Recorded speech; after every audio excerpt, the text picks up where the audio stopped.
Oi pessoal, tudo bem? Meu nome é Delmeres, eu sou professor e diretor no Departamento de Engenharia Elétrica da PUC do Rio de Janeiro e estou aqui para apresentar uma série de vídeos relacionados a sistemas de energia elétrica, começando desde o consumo de energia elétrica até chegar, consumo na forma mais básica, até chegar nos níveis de transmissão de energia elétrica, passando por análise de equipamentos, de distribuição, de proteção, mercado de energia, entre outras coisas.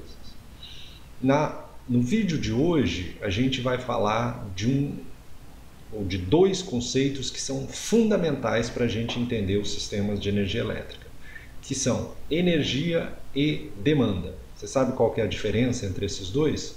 Se não sabe, a gente vai falar em detalhes nesse vídeo como é que essas grandezas, a definição dessas grandezas e como é que elas se relacionam entre si.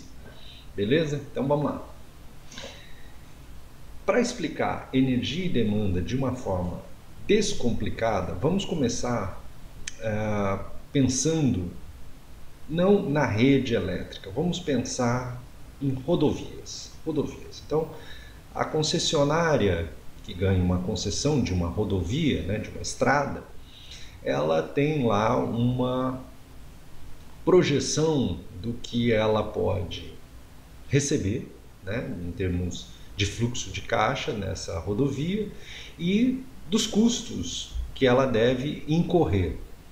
Então, como é que ela faz uma projeção do que ela vai receber, do que ela deve receber dessa rodovia? Então, ela pode pensar que ao longo de um ano é um período de tempo legal, ela vai ter lá os períodos de dia de semana, finais de semana, feriados, enfim, todos os períodos, toda a sazonalidade anual de movimento de automóveis naquela rodovia, e isso vai dar para ela uma estimativa do fluxo de caixa, de quanto que ela vai receber, dado que ela cobra um determinado pedágio.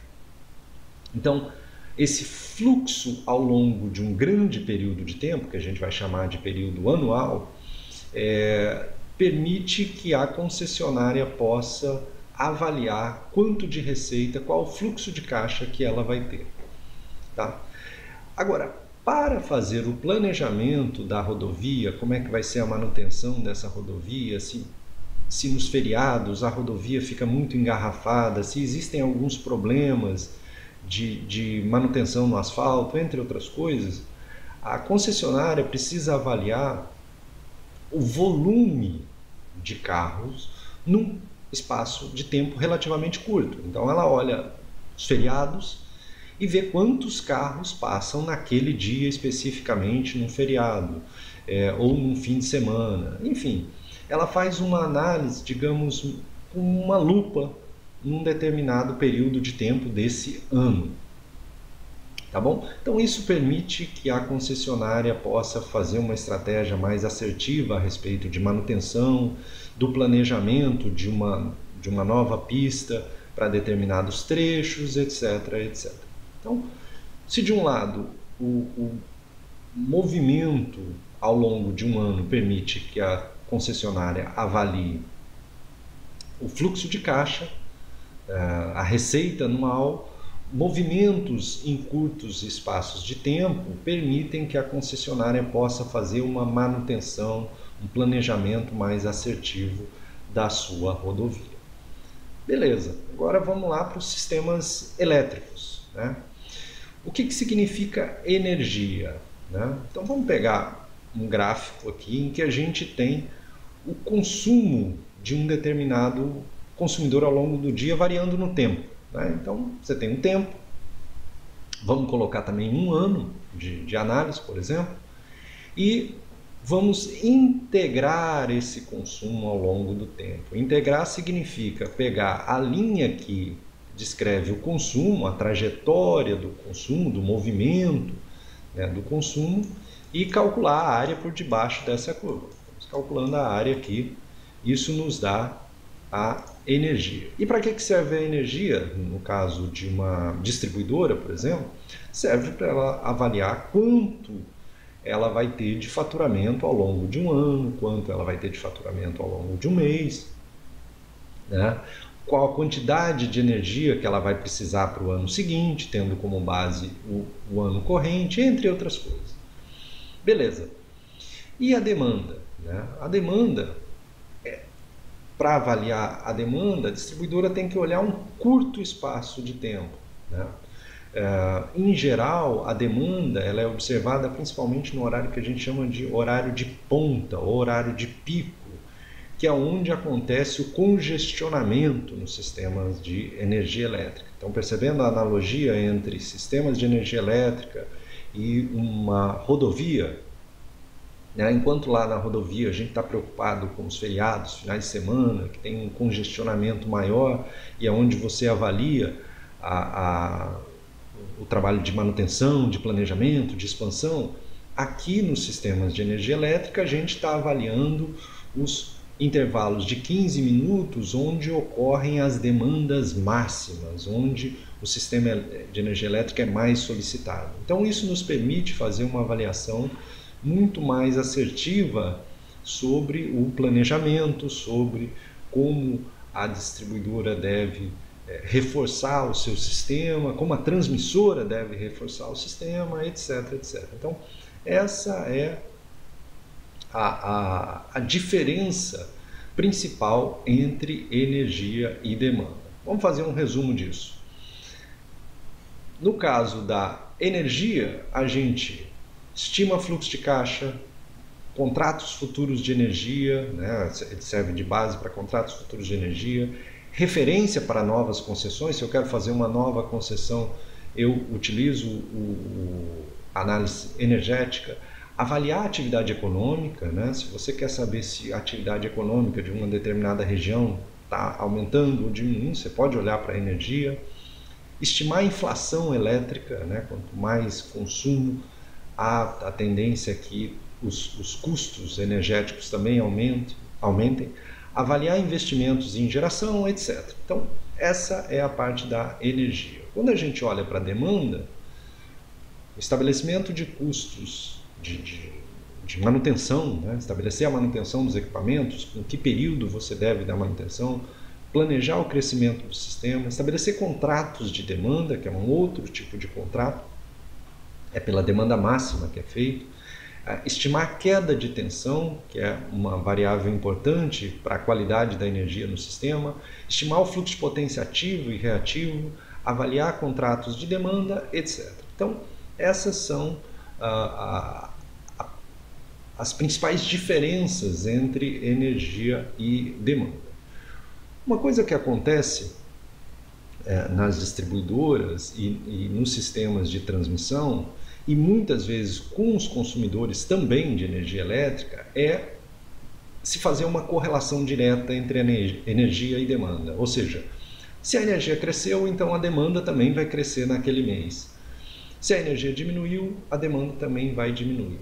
Esse é um pensamento que pode ser bastante equivocado. Apesar dessa causalidade não estar descartada, quer dizer, existe sim uma correlação entre energia e demanda, essa correlação ela pode não ser forte o suficiente para você fazer uma análise estatística. E a gente pode ver isso através de dados reais que eu tenho aqui de um consumidor de energia, de um grande consumidor de energia, e que tem estimado e que tem também calculado, né, o valor da sua energia mensal e da sua demanda máxima mensal ao longo do tempo. Vamos dar uma olhada nisso. Bom, esses dados que vocês estão vendo aqui no vídeo, eles correspondem a dados de energia e demandas máximas mensais ao longo de um período de análise. Aqui a gente tem uns 15 anos de dados integralizados todo mês, ou seja, todo mês eu calculo a energia em megawatt-hora e todo mês eu calculo a demanda em kilowatt 15 minutos. Quando eu digo calcular, eu estou dizendo medir. Todo mês eu vou medir a energia e todo mês eu meço a demanda máxima em intervalos de 15 minutos. Então vou fazer um gráfico aqui, ó, só para que vocês tenham uma ideia. Esse aqui é o da energia. Eu vou colocar um eixo secundário para a gente ver a correlação entre esses dois gráficos. Vou formatar esse eixo aqui para ficar mais legal. Vamos colocar 1500. Pronto. Então o que a gente está vendo aí é, em vermelho, né, a demanda, e em azul a energia. Reparem que na maioria dos meses, né, a demanda máxima, quando a energia sobe, a demanda máxima sobe também. Quando a energia cai, a demanda máxima cai. Ou seja, existe sim uma correlação entre essas grandezas.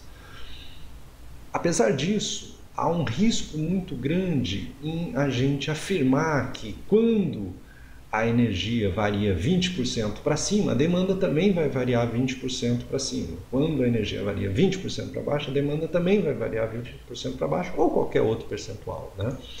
Essa variação é difícil fazer quando a gente olha os dois gráficos dessa forma. Aí é mais fácil fazer através de um gráfico de dispersão.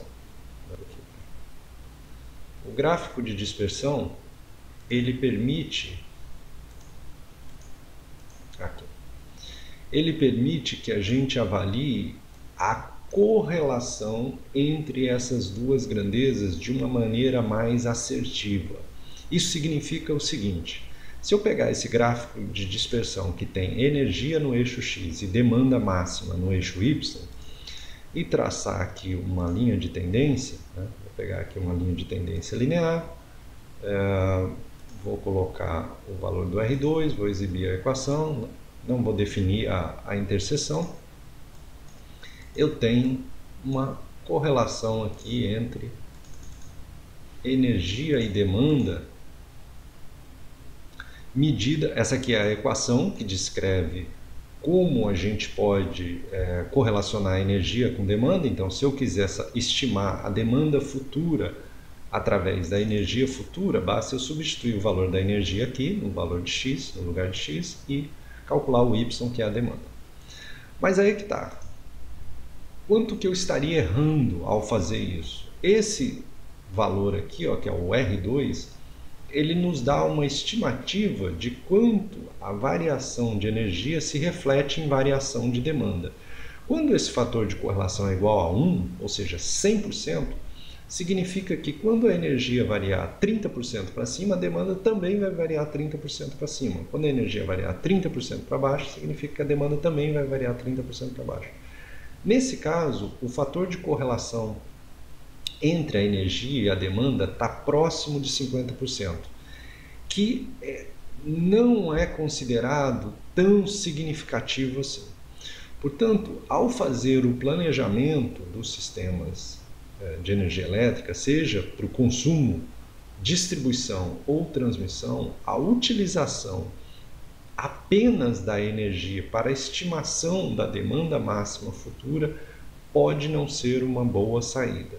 Minha recomendação é começar estudando essa correlação, como a gente está apresentando aqui, e se essa correlação não for muito significativa, avaliar outras possibilidades de correlação, como, por exemplo, a correlação da demanda com o histórico de demanda que você tem, a correlação de energia com o histórico de energia que você tem. Tá bom? Então, eu espero que vocês tenham gostado dessa aula de energia e de demanda, e eu vejo vocês na próxima aula. Tchau, gente!